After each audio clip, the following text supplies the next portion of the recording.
Hi, my name's Louise from the West Australian Substance Users Association.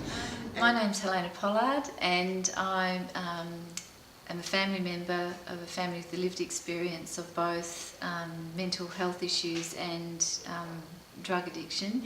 My name's Carol Dawes. I'm the CEO of Serenian House, and Serenian House is an alcohol and other drug treatment service. So I'm Monique Williamson, the CEO of MIFWA, which is the Mental Illness Fellowship of Western Australia. Hi, my name's Carly. I'm a member of Consumers of Mental Health WA, and I have a lived experience of mental illness. Predominantly an alcohol and drug service. We do, however, include a lot of the high prevalence disorders in terms of comorbidity. So we're not, we don't just work with somebody's alcohol and drug problems. Most people that present to our sector would come with a myriad of problems. Services to carers and families. We also provide a number of services to individuals who have mental health challenges. And we also provide information and try to influence community to make for more acceptance and understanding and inclusion of people. First of all, it's really nice to be asked what expectations are of a consumer, because that often doesn't happen. And basically a non-judgmental service, free from discrimination or stigma. People should be welcomed and greeted. It should be a friendly atmosphere and environment. So deep listening of actually where we're at, and then an understanding of the situation. And not having to keep repeating your story to different workers, that's a real issue for some consumers as well, and you'd expect that you wouldn't have to when accessing services. Having to explain what you went through can re-traumatise you. One of the issues in our family is that one member of our family is in a psychotic episode, then that triggers the other member, and there seems to be no understanding of the impact on the family and who's left holding the fort back at home. Treatment should also be holistic and address all needs. I think informed consent is really important for consumers in terms of treatment, and confidentiality is one of the most important things for consumers accessing alcohol and drug treatment services. In terms of the confidentiality issues, I think that service providers need to start understanding that family members don't want to know their loved one's business. What we do need to know is how to assist in taking care. We need to know about medications that might be being given.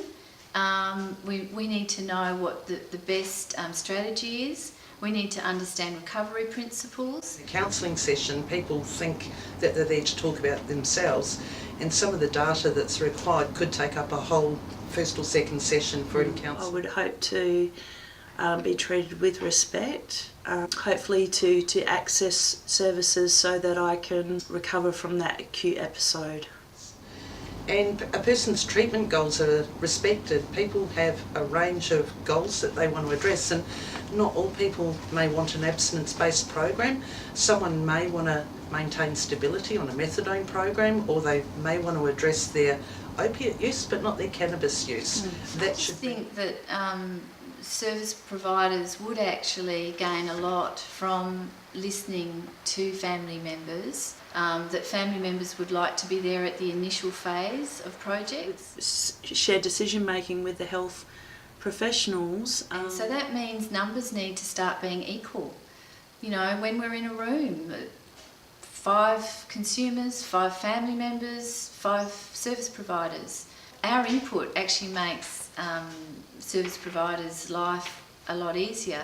Service providers are professional, and by professional I mean that they provide accurate, reliable and credible information. They're suitably qualified for the position and type of agency that they are. So I expect, if attending a service, not to face any stigma and discrimination, to be welcomed and greeted. Kindness, I think, is possibly the single most important message that could get across to the sector. Just gestures of kindness and concern. Just don't get it.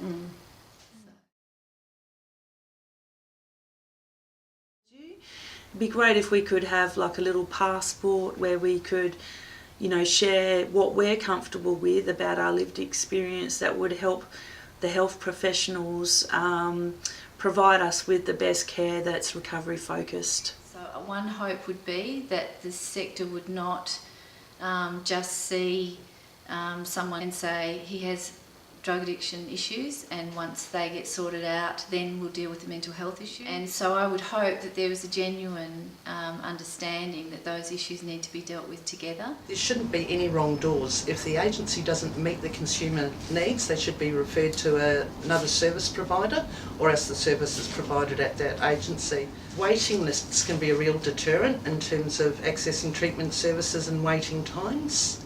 Relapse should be recognised as something that occurs, and there shouldn't be punitive consequences to any relapse. Often what people need is a friend, and just to have someone there that they know that cares about them. And we also need to be asked every now and again, how are you? Integrity and respect. Serenian House's values would include empowerment, inclusiveness, social justice, respect, integrity and humanity. And so all of those things, they're about treating a person in a person-centred way. A belief in people, and that mental illness is an experience that is part of the human continuum.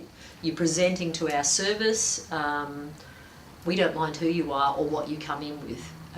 We will treat you with respect, and we believe that's the way to go. Our role is to support people to be the best they can be.